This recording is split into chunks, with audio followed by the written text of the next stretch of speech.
All right. Good morning, everyone. Thank you so much for joining us. This is our monthly rural business workshop series that we launched just recently at Local First Arizona. And we're really excited and thrilled to be able to offer some exclusive resources and opportunities for rural businesses in Arizona. We think it's incredibly important that resources, education, opportunities for rural businesses are provided to rural businesses by other rural businesses.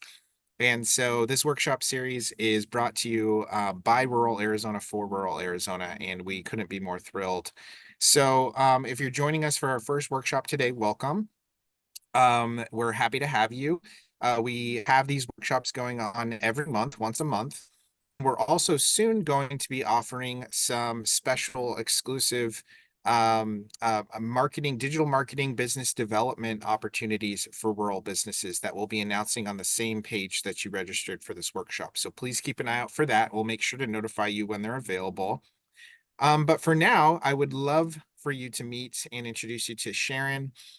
She's been a great partner and business affiliated with Local First and does some great work in the community. Again, she'll introduce herself, but she's with Bloom Facilitation, and she's going to be presenting today Safety First, Success Second, Assessing Your Business Basics. So you're more than welcome to pop into the chat and ask questions or come off screen and ask questions throughout, but there'll also be some room at the end for Q&A. But at this time, I'm going to go ahead and give it over to Sharon to share with you today. So thanks, Sharon, for being here. Thank you so much. It is great to be here with you all. And I want to give a little bit of an explanation as to sort of why I was asked to speak on this topic and what qualifies me to speak on this topic.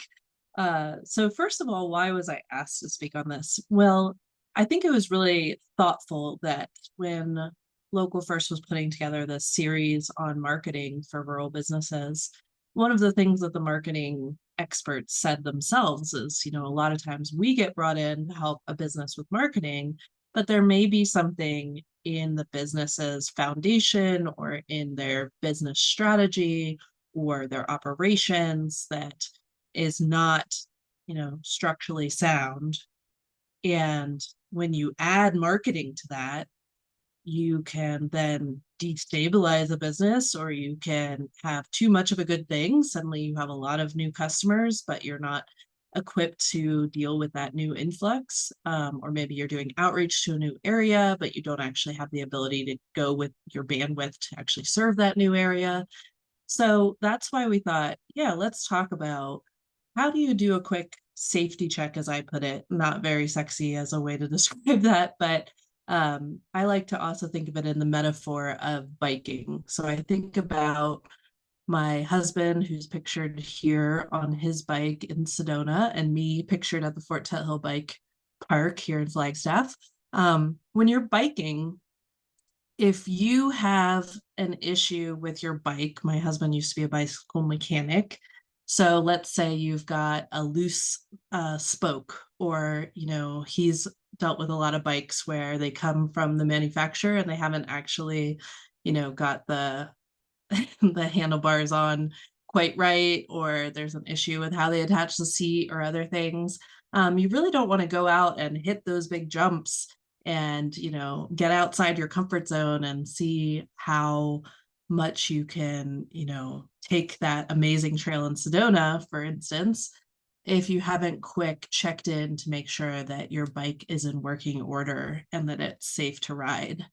The other piece is that if you think about doing something like paying for ads or hiring a marketing agency to support you, it's almost like adding a motor to your bicycle, upgrading to that e-bike.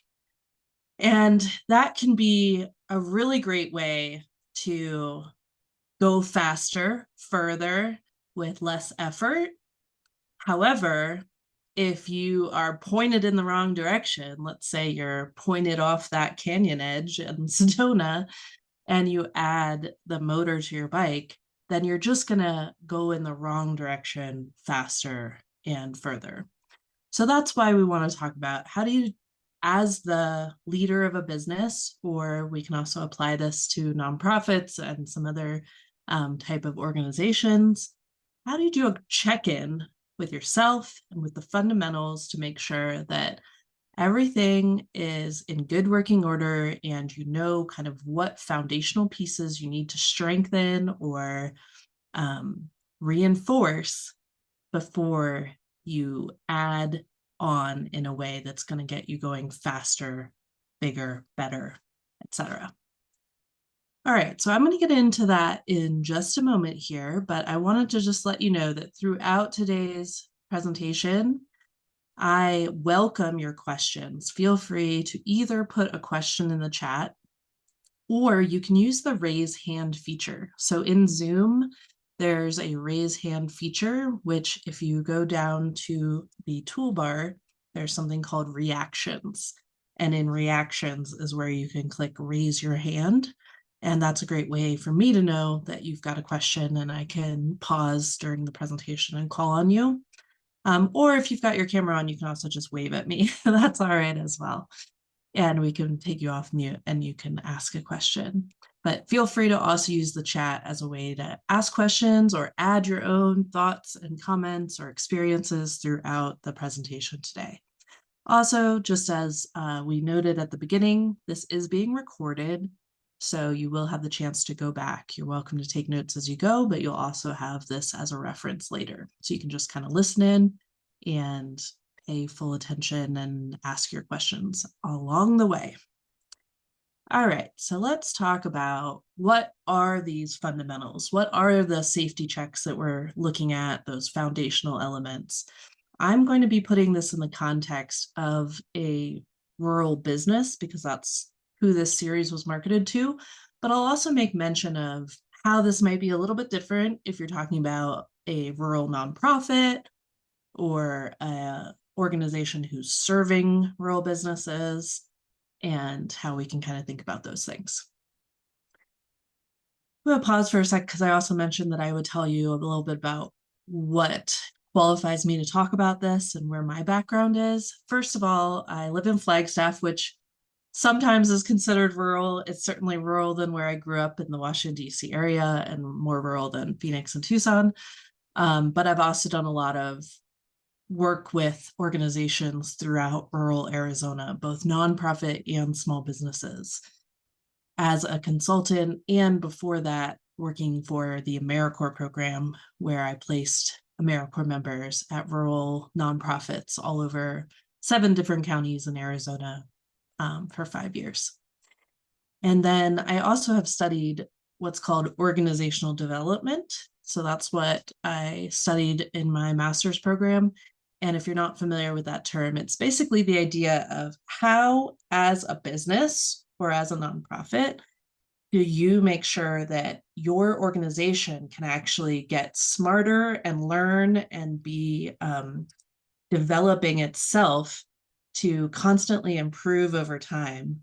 And how can you actually create systems in your organization where you are greater than the sum of your parts? So if you think about it, if you're just one person and you're trying to get something done, you have limits as to how much you can accomplish. But the idea of trying to form a business or form a nonprofit is that you want to be able to serve more people, to be able to accomplish more, to be able to create more products, create more services. And you can only do that if you also set up all the systems and build a strong organization that can actually do more than you could ever do as one individual. So the pieces that we think about in that are thinking about it like a table and having 4 table legs. So the tabletop is really like the services, the products that you provide to the community. So I know we've got HVAC on here. So you've got your HVAC services. That's like the tabletop. That's what everybody sees and what you probably have a lot of expertise in. But what holds that up and allows you to do that are the table legs. And the table legs are those pieces that make up your company. So your staffing, do you have staff Have you hired? Have you trained? Have you gotten them with any policies or standard operating procedures, things that they need to know to be able to actually deliver those services? Leadership. So, do you have a clear vision for your company? Do you know what your company stands for, what you're about, where you want to take this company, who you want to serve? Profit model. So, are you tracking the financials to make sure that when you sell that particular service, that you have a certain profit margin? And if you, for instance, hire a marketing agency to be able to expand and sell more, will you still be profitable? And then a lot of times when we're thinking about hiring marketing, we're also looking at maybe offering a special deal, a discount, a coupon code. Well, understanding your profit model really be a very clear understanding of your profit model helps you know where are those margins, how much can you discount something or offer a coupon code before you start eating into your profit and make it so that the more you sell, you're actually going into debt rather than getting to be a more profitable business. And then finally, I left it to last for a reason, is systems.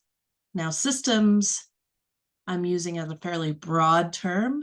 Systems can be everything from your bookkeeping system, whether that's literally using paper and an old school ledger book to keep track of what you're selling, or QuickBooks Online, whatever you're using for bookkeeping system, that's one of your systems. But most businesses now also have a lot of other systems. So, for instance, your way that you keep track of your customers. If you are a business to business service, like I am, I want to have a lot of repeat business with the same customers. So I have a software program I use called a CRM, a customer relations management tool. And that is one of my core systems to keep track of who are my customers, what did they buy from me, when did I last communicate with them, how can I offer them something that they might want to continue to work with me this next year. So every business is going to be different in terms of what kind of systems it needs, but you can kind of think of systems in three main buckets. First is going to be your delivery system. So what happens when someone buys something from you? How do they actually get that service? So if they hire you to do their HVAC, how do you onboard that new customer? How do you make sure you understand the scope of work that they need? How do you dispatch the right service to that customer?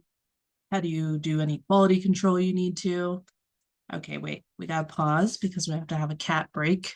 Say hello. Here you go. This is my cat, Sapphire. Yes, she insisted on being present, so she's gonna get thrown around for a second. All right, sorry. She's my office assistant. Okay, so where I was. So delivery systems is the first bucket of systems. Second is going to be your marketing systems. So do you have a brand kit? Do you have a content calendar if you do content marketing, like social media or a blog, or if you write an article in your local business news? You can have a system for keeping track of what themes are we talking about? How are we educating our customers about what we sell, why it's important, what the problem is, how we solve it, things like that. So you've got your delivery system, then you got your marketing system, and then finally you have your sales system. So marketing is all about growing awareness, helping people know that you exist, educating the customer of why they might want to work with you. But then the sales is really closing the deal. How do you make the ask? How do you say, this is what we have available? This is why you should buy now. And then how do you actually go through the purchasing process? So that might be a shop on your website. That could be your point of sale in your actual store location. So all of those are systems. And systems are often the thing that Nobody sets out when they start a business to be an expert in systems. Most people get into business because they are an expert in a specific topic. Maybe like my husband's an electrician now. So maybe he wants to use that expertise and start a business helping people with that. He doesn't know anything about bookkeeping and he doesn't know anything about a CRM or how to build a website or any of that. Most people in small business, and this is also true of nonprofits, they are not experts in building systems. And yet, systems are one of the things that really helps you move ahead and get beyond just being a startup business to being a more mature and sustainable business that can grow and use marketing support. All right, so I'm just going to highlight again of those 4 table legs. Here are the kinds of questions you're asking yourself to figure out that safety check. How ready are you to take on growth? How ready are you to have marketing help? Or if you're a nonprofit, to go after a grant or to do a big fundraising campaign. So on the leadership side, you're looking at how well do you delegate and really think about what kind of business you want, because there's a lot of different ways that you can grow.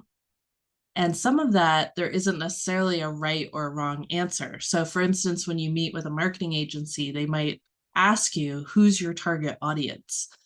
Maybe you are, let's say, we've got the Kingman Center for the Arts here. So, if you're a Center for the Arts, you could decide that you want to appeal more to families, to getting children into the arts for the first time. Maybe that's your target demographic. Or maybe you're looking at being a destination arts venue where people who are traveling Route 66 or who are coming through the area are going to stop. Just like, for instance, in Utah, they have the Shakespeare Festival. That's become a destination arts center where people come from all over and make a plan to come visit there.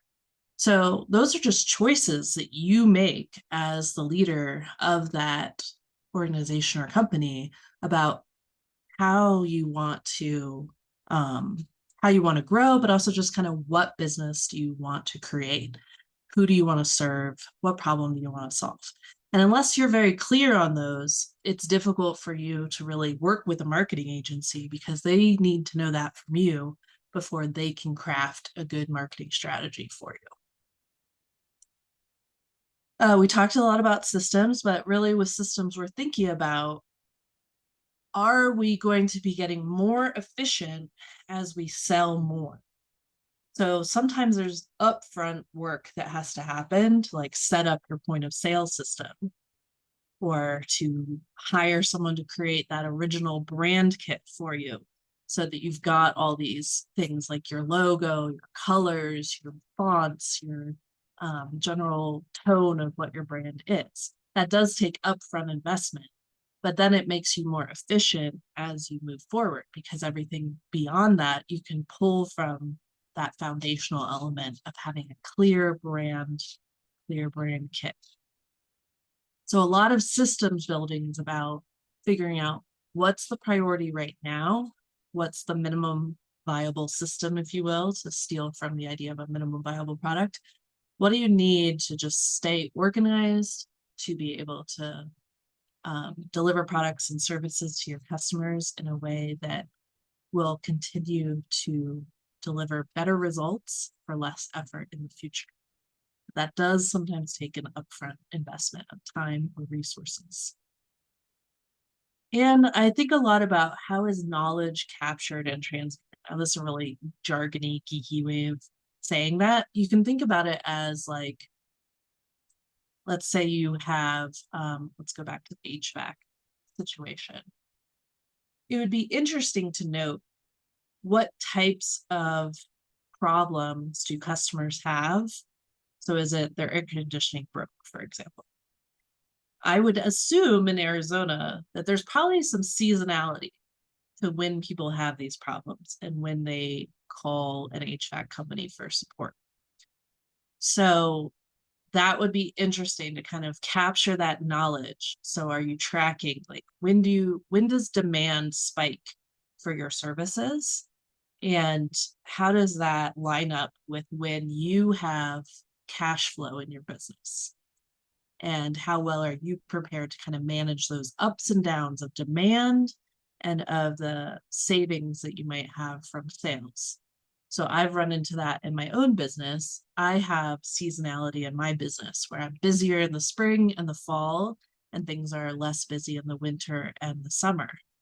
And so, for instance, I've learned that in quarter one of the year for me, each month, I only do about 6% of my revenue for the whole year every month. So that's like for 25% of the year, I'm only doing 18% of my revenue. That is helpful for me to have captured that data over time so that when it's February and I'm like, oh man, sales are kind of slow, I don't have a lot of revenue. I still have just as many expenses. Should I run a big promotion? Should I invest in more marketing? What's going on here? How do I deal with this lack of demand right now? I can look at what I've built over the last 7 years, which is being able to do this data collection and being able to learn about how my business operates. And I've been able to learn that no, I shouldn't freak out in February. I should not spend a bunch of time investing in new marketing. I should be laying the groundwork for the marketing that I need to do in April, because April is when my customers want my services. If I just try to force them to take my services in February, they just keep ignoring me and wait until April. So it's not really a good investment of my time or money to put a lot of marketing effort out in February. It's better for me to use February as a time to maybe do some new product development or do some work on myself or take a vacation or whatever I need to do in February so that I can hit the ground running in April, because that's where the demand is. And that's when I can actually get the best results for my marketing effort. So that's part of thinking about how systems help you as a business owner, is by collecting data on things like your sales throughout the year or customer demand or the kinds of questions your customers ask and when they ask them. Those are all things that help you make better choices with how you use your marketing and how you use your levers in your business that affect your growth. Okay, and then with profit model, this is just one thing that helped me move from being kind of a baby business, starting out in business, to being a more mature business who could make smarter decisions, was talking to my bookkeeper, because I am not a bookkeeper. And I was using QuickBooks, but I had never been trained in QuickBooks. So I was just doing the pieces that I understood. And finally, I put on my CEO hat as a business owner and said, is there a way that I can see along like the lines of business? So for instance, I have training, I have facilitation, I have strategy sessions, I have different kinds of services that I offer. And so I asked the bookkeeper, I was like, how can I figure out which one of these services is the most profitable? Because I wanted to know that, but I didn't know how to make the tool tell me that. And it turned out that we were able to update my QuickBooks, and you can actually customize those fields in QuickBooks so that you can start tracking things. So I started tracking things by specific services that I was offering. And so I could assign expenses to those categories. And then I could also assign income to those categories. And suddenly I had so much more business intelligence, if you will. I could say, oh, it turns out that even though I'm getting a lot of sales on this workshop that I'm offering, I also have a lot of expenses for it. So the profit margin is actually quite low. Whereas this other service, this facilitation service I'm doing, Although I don't sell it as often, my profit margin is so much higher that if I could just sell a few more of those, I would be much better off as a business. But that required me as a CEO to say, what do I need to know? And then how do I ask the person who's the expert, the bookkeeper or the CPA or the accountant, tell me how to tell me how to make the system work for me. Because, as business owners, we have to wear lots of hats. We have to learn a little bit about a lot of things. But the key is figuring out what question do I need the answer to? And then who can I ask who can help me answer that question? And then finally, with staff. Staff is super hard. I just started hiring staff a couple of years ago and having W-2 employees for the first time. And it is very difficult in terms of being able to grow while hiring staff, because of course you have to think about how do you plan ahead, have enough sales and capacity to take on a new staff member. How do you also cross train and prepare your business so that you're not completely dependent on a single staff member's expertise or time? So that's something that you really want to forecast in as you're thinking about growth. You want to make sure you're also thinking about who will the additional, like, where do we have capacity within our staff to take on new things? And one key learning that I've had and that I've helped a lot of people with is, especially when you're moving from just being a very small business or nonprofit of just one or two people to adding your first new employees, it's really critical to think about, how will I spend my time differently as the business owner when I bring on this new person? Because that's the big move that you're making. By bringing on a new person, you're trying to expand your capacity, but you have to be very intentional about that, because if you don't be careful to use your new time in a way that's really valuable, like developing strategic partnerships with other businesses that'll really open up more more growth opportunities for you, for example, or spending more time out there in the community doing outreach, promoting your business, or figuring out how to improve your business operations so you're more efficient. If you're not making some of those bigger strategic moves and using your time really valuably, then you won't make up for that difference of hiring staff. And a lot of times when we hire staff, it's like sometimes we wait too long, so you're burned out by the time you hire help. And then as soon as help comes, you're like, oh, okay. And next thing you know, you're spending your time like posting on social media, or just doing the day-to-day things that always crop up and need to get done, but they don't move the business forward in a bigger way. Okay, we're going to try a little interaction here. I'd love to see in the chat. Hopefully you're still with me, and I'd love to hear if anyone especially has any experience at all with sports. I love to play sports. I'm playing sports all year long, and I'll be playing soccer this summer with the Flagstaff Women's Soccer League. So I like to think about this, as you think about growing a business or growing any sort of organization, a small nonprofit, a small business, you can also think about it in terms of development of other kinds, like developing in sports. So if you were helping out, let's say that you have a kid who decides to start playing soccer, and they, join the Pee Wee Soccer League, and you're going to help out as a parent to just be like an assistant coach for that league.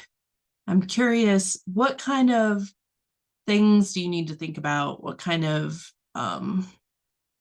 ways do you need to support your kid and those young soccer players if you're at that level and you're helping out as like a parent volunteer?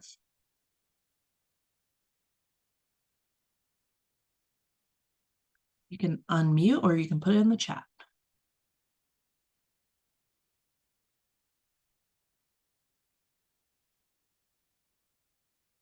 I hope that I'm understanding it correctly. Is it to develop the discipline to practice before the game time?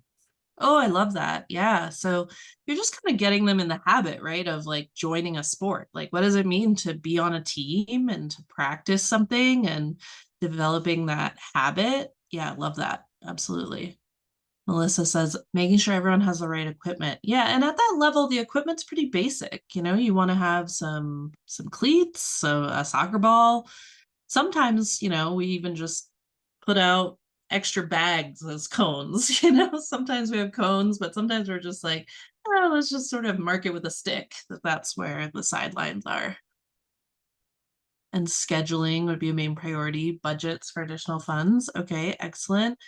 Yeah, and some of these are starting to move to the next level, I would say. So at the very pee-wee level of soccer, and maybe this is just where I grew up, like we were pretty low key and a bit unorganized at that early level. But once you move to like soccer where, you know, let's say in you're in an organized soccer league, it's youth soccer, you suddenly need to think about scheduling. You need to think about what other teams are you playing? Do you have referees? Do you have respect? Oh, I love that. Christine says showing support and respect for the coach and other players. Yeah. So you're learning a lot of general things about being part of a team and learning a new sport.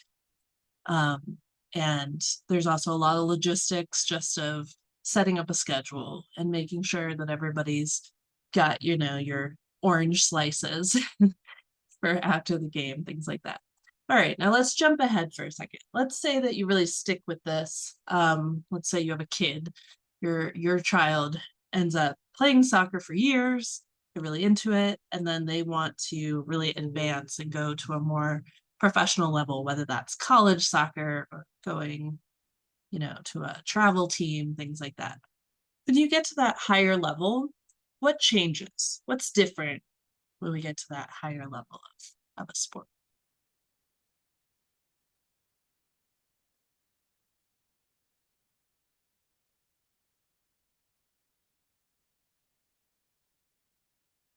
Discipline. Maybe more rules or sticking to the rules, a better understanding of the rules. Yeah, it's important to actually learn all the rules. I also play rugby, and I once became the captain of my college rugby team because I was literally the only one who knew all the rules. uh, a lot of people are brand new to the sport still, even at that level. Longer, more practice sessions. Yeah, and you might have different kinds of practice. So instead of just showing up for practice, you might start having strength training, conditioning. You might be doing specialized roles. So maybe you've got someone who's just going to be learning how to be the goalie or the keeper, and they're going to get some training specific to that role. You got support from family, team participation. Yeah, and it sometimes it's a whole lifestyle too. It becomes much more engrossing, more knowledge about the game. Yeah, you might study the game itself. So we can make this parallel here and think about this in terms of organizational development for your business or your company or your even nonprofit or where you work.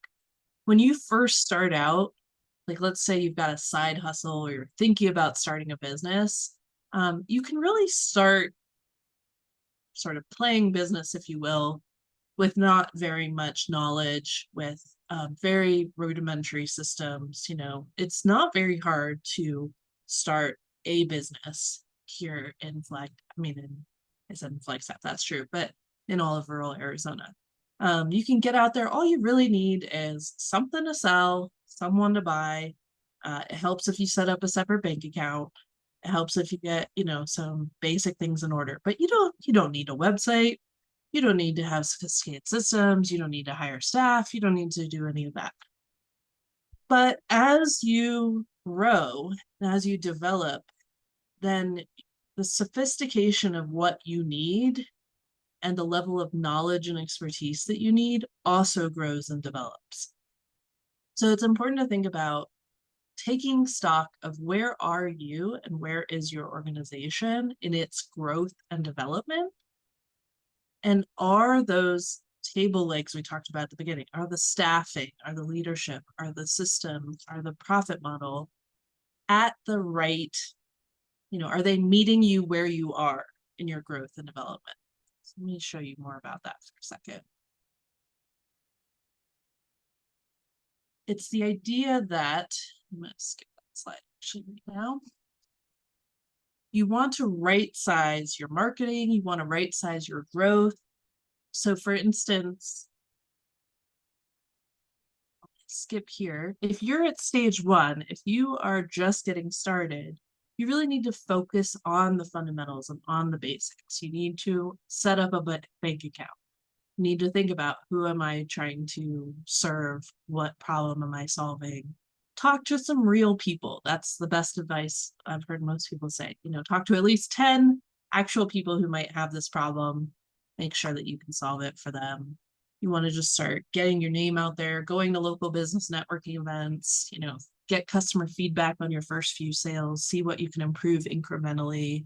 A lot of those things you can do on your own. You don't need to hire a coach. You don't need to hire a marketing agency, maybe for an initial logo design if you want.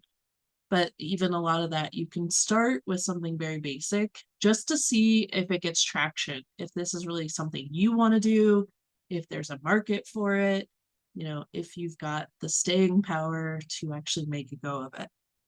It's not until you move up that you need to get more sophisticated. So when you're at that first startup phase, how do you know that you are ready to move from startup to growth is these outcomes. So you've created a product or service, you've tested it with potential customers, there is actual interest, there's demand, you've got that traction there. What you're delivering is meeting a need or solving a problem for people. So you're getting that good feedback, you've got some minimum standards set, you're starting to focus on what you can do well and not get kind of pulled in lots of directions to do things that are outside your wheelhouse and that you can't do well. You've started to identify, oh, okay, now I need a bookkeeper. Now I need to, get something in place with a policy or a legal side of things or business certification. You're tracking your expenses. You've got a bank account. You're taking notes about what's working, what's not, how you're setting things up. So that's kind of like phase 1.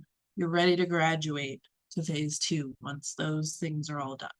So I think most people on this call are probably have been through that, but it's good to kind of remind yourself of where you've been, what you've already established.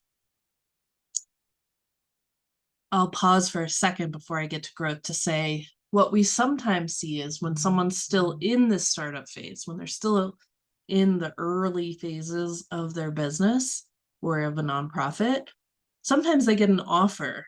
This happens a lot in nonprofits, is maybe you get lucky and you get a grant, or you get someone who's willing to give you a big donation.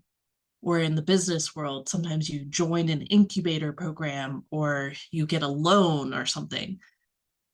That seems like a good thing, and it can be a good thing, but it's basically like being a startup on steroids. So it's taking you at that incubation stage, at that early stage, and it's really pushing you to move further and faster than you might organically grow on your own. So you are uniquely challenged with the fact that you have to figure out, well, how do we transition beyond this initial push we've gotten, this initial investment that we've gotten? It also usually means that, you have to set up these things quite quickly. So if you're the founder and you have deep knowledge of that specific issue area, let's say you're with the Center for the Arts, and maybe you're really great about arts and culture, but you don't know anything about bookkeeping or about nonprofit management, fundraising, things like that, you suddenly have to increase those knowledge in those other areas very quickly. And you have to really invest in systems more quickly than you might have otherwise.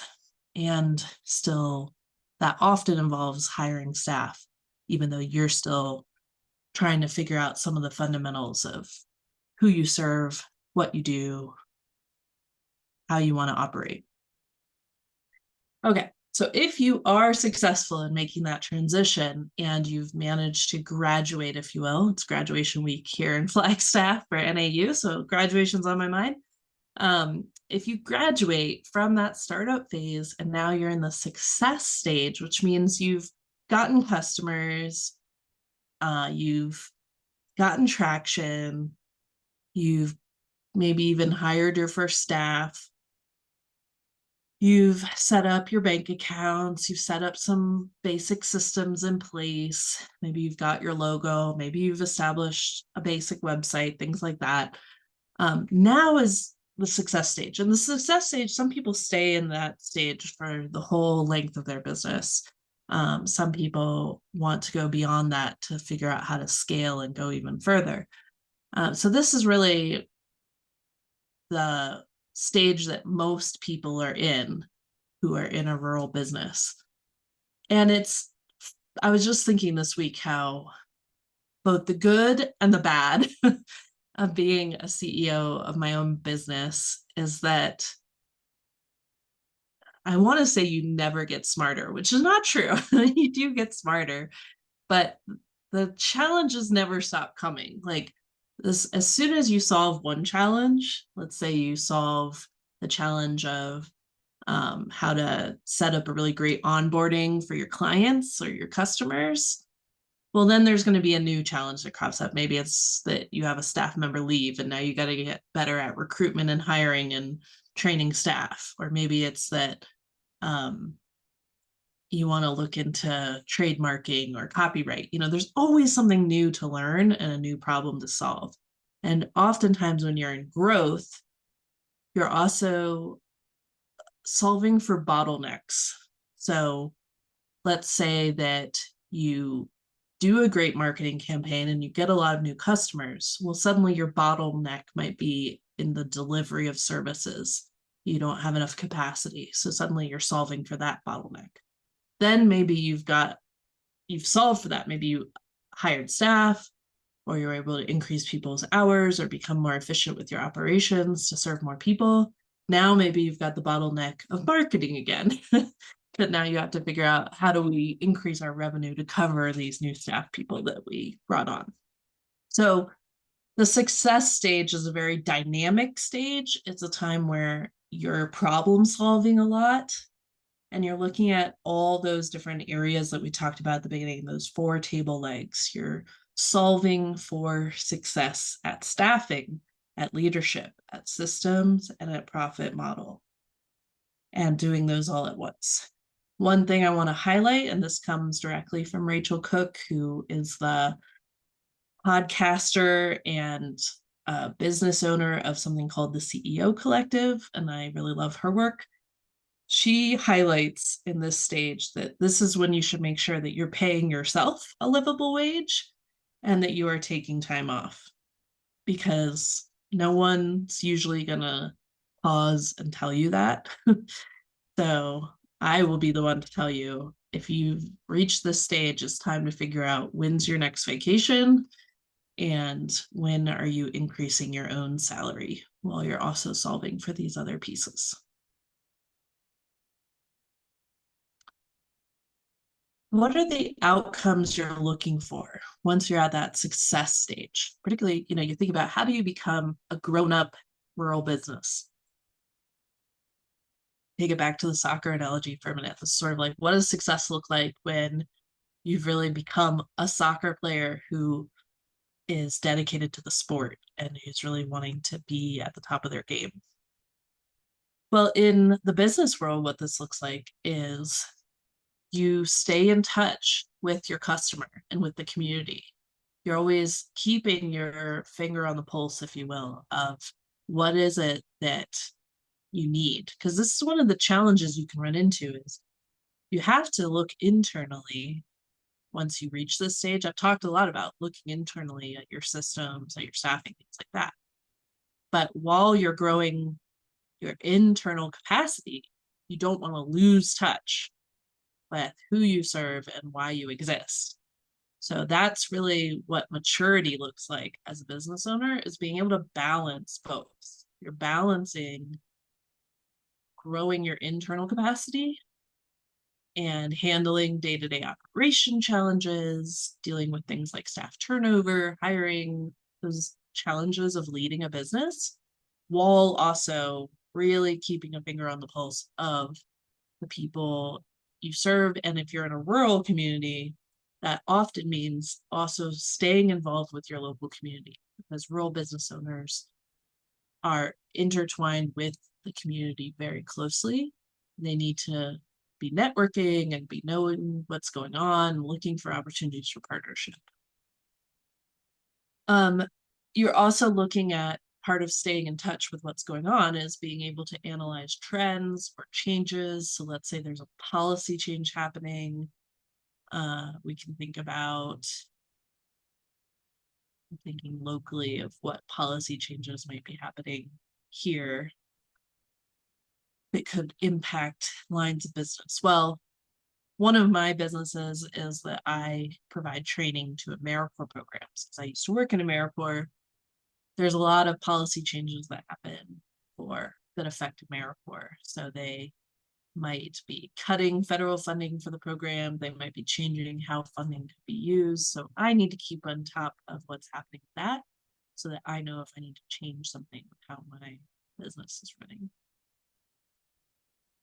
And then as you strengthen your capacity, you want to diversify your products and services so that you're not just offering one thing. Let's take it back to a service-based business, whether that is like the HVAC business. My husband, like I said, is an electrician. He works for a local business. And so they are now doing commercial electrical work, residential electrical work. They also do, servicing, work that's already been done. So they do new installs as well as service. So that can kind of be seen as diversifying your services. When the commercial market freezes up because of changes in the economy, the residential market is still strong, and they can transfer over their business a little bit to kind of weather those changes. And then staff are cross-trained in other positions, especially if you're a small business. You really, at a large company, you can afford to have people who are true specialists in one area. But if you're a small company or a small nonprofit, you really need to have people who are more generalists or who can fill in for one another. That really makes you more resilient as a business to have that cross-training in place. So being able to really invest in your people can save you money down the line because it helps you to weather those changes in demand, helps you to pivot more quickly if there's suddenly a new service that you need to be able to offer. If you've already been investing in your people and helping them learn new skills and expand what they're capable of, then that really helps you be more able to respond to customer demands and changes in the marketplace. And then there's, very boring, but I think they're boring, boring but important things like employee handbooks or personnel policies. I hired a HR consulting agency to help me put in a few policies to figure out what my sick leave policy was, what was my paid time off policy, how did I want to handle travel for employees, things like that. So I was able to just hire some hours from an HR consulting agency. I didn't have the capacity to hire an HR person, and I wasn't going to have my own HR department, but I hired that expertise to be able to up-level my business in those areas and make sure that I had kind of done some risk mitigation from an HR perspective so that I wasn't suddenly going to have, a lawsuit or a disgruntled employee because of the way that I handled time off, for example. So those are the kinds of things you want to be thinking about as you get past those early challenges. Once you've got that stability, that's where you want to invest in those other pieces that'll make you have that maturity to weather those other unforeseen challenges. Okay, and then as we talk about marketing, having that clear brand and having that core content of like brand kit, some great photos, some great messaging honed in, getting some of that core marketing content that allows you to leverage different marketing opportunities that come up is a really great investment to make in those early days of growing. All right, finally, the final stage that we're going to talk about is scale and sustain. So not every business goes in this direction. You don't have to scale your business. You can have, there's a great book called Company of One, which is the somewhat radical idea that you can just stay as a solopreneur or a small business that's goal is to be a lifestyle business to just cover the living of one person. But for many businesses, you are looking to scale. Maybe you want to also sell your business or figure out how to, expand to other areas. So these are the kind of things: upgrading your brand and website, paid advertising. We're usually not going to go into paid advertising for most businesses until you're at a level where you want to scale, where you are sure that putting money into paid advertising is going to have the return on that investment that you're looking for. Media opportunities, hosting your own events. This also applies to nonprofits, by the way. Hosting an event, like a fundraising event, is a big investment. So you want to make sure that you've got some of those fundamentals securely in place before you tackle that as a strategy. Things like going into new markets, starting a whole new product line, automating, anything like that are things that you really want to make sure you've secured your fundamentals and that you're sustaining a certain level of growth and profitability before you make this big investment. Especially as we're talking about rural business. There are certain weird sectors in which this doesn't apply, but when we're talking about the kind of businesses that are part of local first, that are rural businesses in Arizona, these are sort of those fundamentals that apply. Okay, so one thing that I like to talk about a lot is, we talked about sort of right sizing what type of internal work you need to do depending on what size of growth you are at. It's also good to think about what type of help to get depending on what size you are at. So if you are a startup, there's great resources to be found that are free or very affordable through things like the Small Business Development Center, Local First, of course. The Seed Spot Incubator is a program that's based in Phoenix that I have been a part of. You don't have to be in Phoenix to be part of it. It's for both nonprofits and for-profits. Arizona Commerce Authority has a huge number of recorded webinars, and they're offering more webinars. Those are all free. I have free blog articles if you're looking for more things around like building your team or investing in your operations. So you really want to leverage all of those free resources that are available that are there specifically to help startups. There's a lot of things out there that really want to support you when you're in that startup phase. And I have been sad to see how often business coaches on the internet or, some of these, there's a lot of insecurity and imposter syndrome you can feel when you're new in business. And sometimes people can prey on that to say, oh, if you just pay me $10,000, I'll teach you how to make, 7 figures. And it's like, no, just no. Just take advantage of the free resources, get those basics in place, get those fundamentals, do the local networking, find a local mentor, do these things that are the right approach for the size of growth that you are at. And then you can invest in those more significant resources as you grow.